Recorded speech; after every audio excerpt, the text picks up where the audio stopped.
I'm with Charlie Evans, Conservative candidate in Llanelli. Charlie, I mean, 13 seats forecast for Reform on the exit poll. Some people saying Reform are going to come into second place in Llanelli. Something that you expect? You think that's going to happen? Or you could, looking at Tamara Ray, we're just looking at the last one. Tamara Ray was an unknown. She came in 4,000 short of Neil Griffith for Conservatives.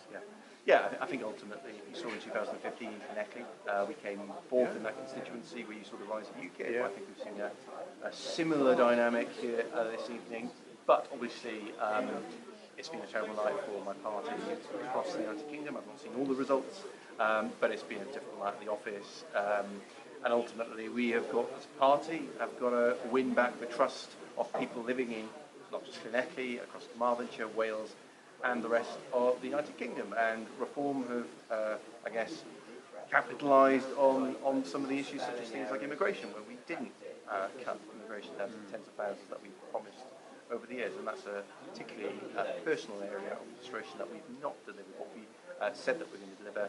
And of course, issues like Stratton Park Hotel, Llanelli, obviously, I think fed that sense of frustration with us as a party in the government.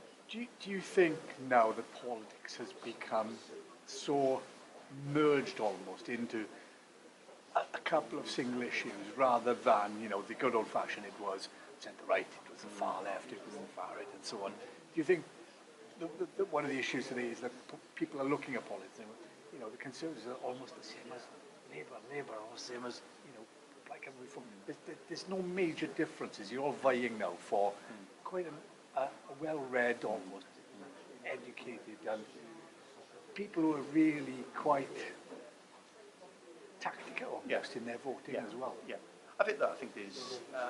I disagree. I think there is a point of difference between the offer that we put forward and what the Labour Party put forward. And just look at the Senate, for example. Look at some of the issues that the Welsh Labour Party are putting forward. But clearly, people, I think, we've got to earn back that trust from people. Again, across the length and breadth of the United Kingdom, and Reform have successfully tapped into a sense of that we haven't been listening appropriately and we haven't done as we said we were going to do. But the issues I think are broader than what you just described as being, a point of difference. I think there are numerous problems such as Prime Minister last night. That's difficult to justify.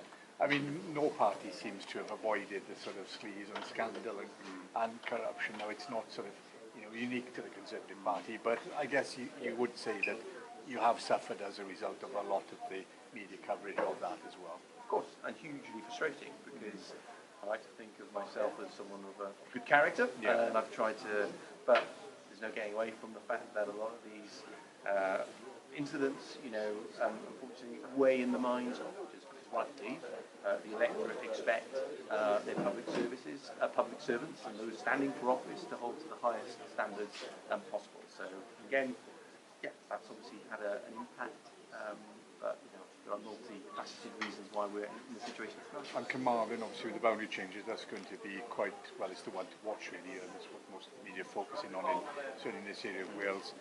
What's your views on that? Simon Hart, do you think he's got a fair chance? Obviously, I've been completely observing the Clerk Gap, so I don't know what's happening.